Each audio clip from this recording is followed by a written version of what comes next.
जताई। शहबाज शरीफ ने कहा कि उनका मुल्क भारत से संबंधित सभी लंबित मुद्दों को हल करने के लिए गंभीर और सार्थक बातचीत को तैयार है। आप देख रहे हैं पाकिस्तान कैसे एकदम लमलेट हो रखा है भाई, लेट गया है, बिछ गया है कि कोई भारत से बात करवा दो यार। इधर पीएम मोदी लगातार पाकिस्तान को ठोकने की चेतावनी दे रहे हैं, उधर डरा हुआ पाकिस्तान भारत से बातचीत करने की गुहार लगा रहा है। राहुल गांधी पूछते हैं कि ऑपरेशन सिंदूर अभी खत्म नहीं हुआ तो विक्ट्री कैसे हो गई। पाकिस्तान को बुरी तरह ठोकने के बाद भी उसकी तरफ से बातचीत की पेशकश करना, यही भारत की जीत है राहुल गांधी जी। आप कैसे समझिएगा, आपके समय में तो सरकार, यूपीए वाली सरकार जो है, वो डोज देने की बजाय डोजियर भेजती थी, कागज का पन्ना।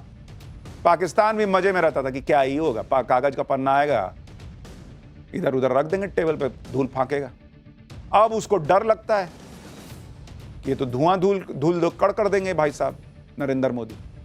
भारत की डील को देखकर पाकिस्तान इसलिए भी टेंशन में होगा क्योंकि एक तरफ तो इस डील से भारत का निर्यात बढ़ेगा, भारत के एक्सपोर्टर्स को फायदा होगा, दूसरी तरफ पाकिस्तान का निर्यात गिरता जा रहा है, आयात बढ़ रहा है उसका, जिससे दूसरे देशों से उसका व्यापार घाटा लगातार बढ़ रहा है।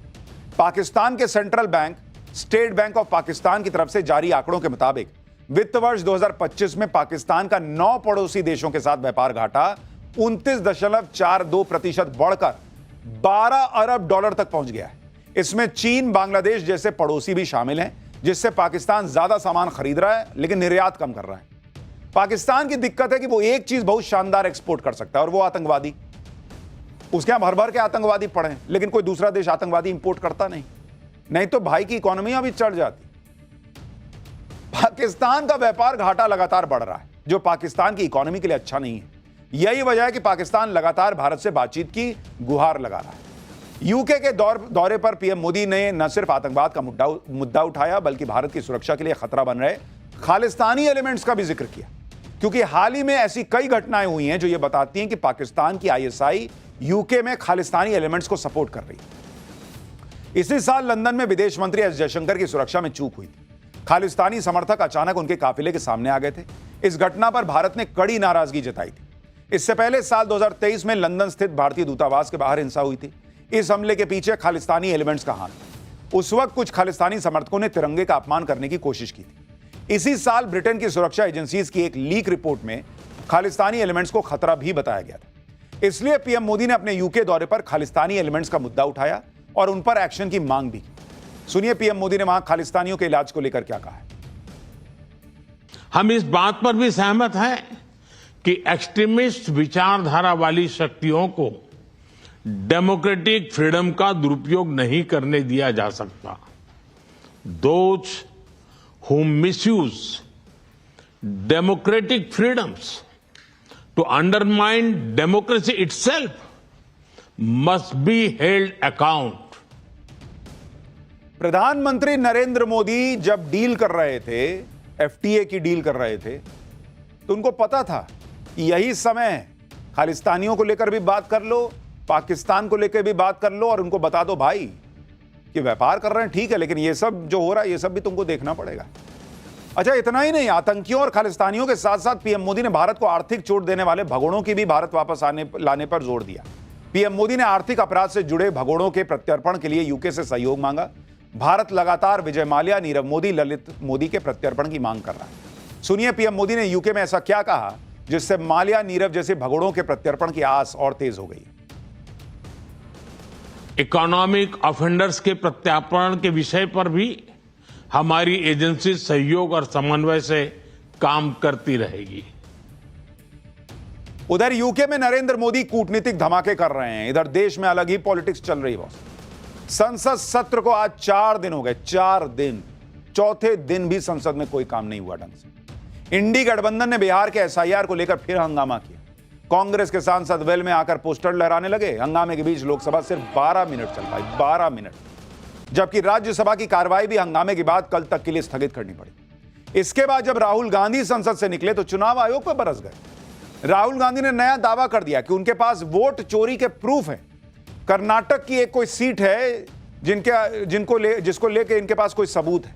वहां पर इलेक्शन कमीशन ने बेईमानी कर दी है इनके हिसाब से।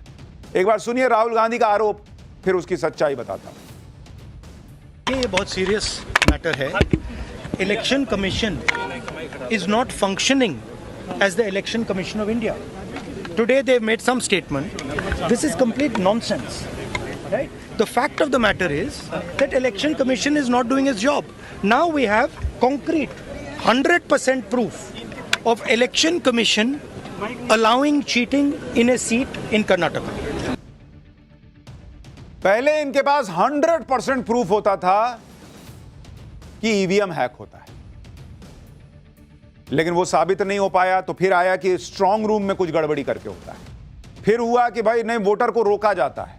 फिर हुआ कि नहीं, वोटर लिस्ट में नाम जो है वो डिलीट कर देते हैं। अभी बिहार के लिए नहीं, उसके पहले कहे कि वोटर लिस्ट में नाम जोड़ देते हैं महाराष्ट्र के लिए। अब बिहार में कह रहे हैं कि नाम काट देते हैं। अब कर्नाटक का कुछ नया माल लेके आए। कुछ भी चल रहा है बॉस इस देश में। संविधान लहराते हैं, लेकिन किसी संवैधानिक व्यवस्था पे इनका विश्वास है क्या? राहुल गांधी कह रहे हैं कि उनके पास 100% सबूत है कि भाई कर्नाटक में गड़बड़ी हुई है, एक धोखाधड़ी हुई है एक सीट पर, और यही हर सीट पर भी हुआ। हजारों बोगस वोट जोड़े गए। 50 साल, 60 साल, 65 साल के लोगों को नए वोट करने के लिए जोड़ दिया गया। इसमें पहली बात तो यह है कि क्या 50 साल का कोई व्यक्ति कहीं नया वोटर नहीं बन सकता है क्या? यह कौन सा लॉजिक है भाई? कोई कहीं से आया होगा, कहीं से शिफ्ट हुआ होगा, अभी नया बनवाया होगा, कुछ अलग हुआ होगा। यह कौन सा लॉजिक है कि 50 साल 45 साल का आदमी का वोटर लिस्ट में नाम जुड़ा? फर्जी है। दूसरी बात यह है कि कर्नाटक का चुनाव तो कांग्रेस जीती भाई। कर्नाटक में तो उन्हीं की सरकार है।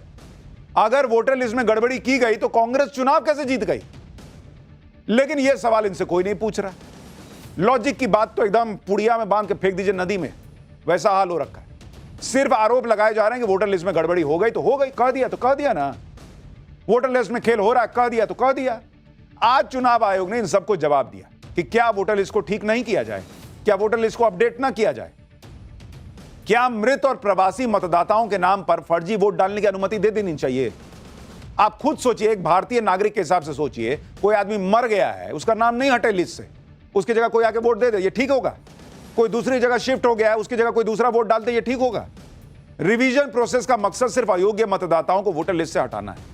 क्या प्रामाणिक मतदाता सूची निष्पक्ष चुनाव और मजबूत लोकतंत्र की आधारशिला नहीं है?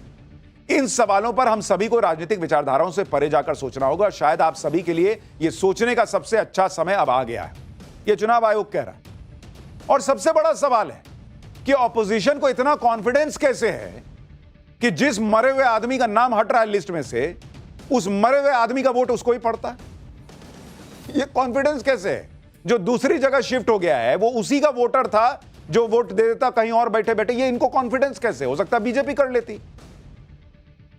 लेकिन राहुल गांधी और उनके साथियों को इन सब बातों से कोई मतलब नहीं। उन्हें तो सिर्फ यह दिख रहा है कि चुनाव आयोग के बहाने नरेंद्र मोदी को कैसे घेरा जाए और कैसे यह बताया जाए कि चुनाव में उनके साथ खेल हो रहा है, जबकि सच यह है कि ये लोग बार बार नरेंद्र मोदी के सामने फेल होते हैं।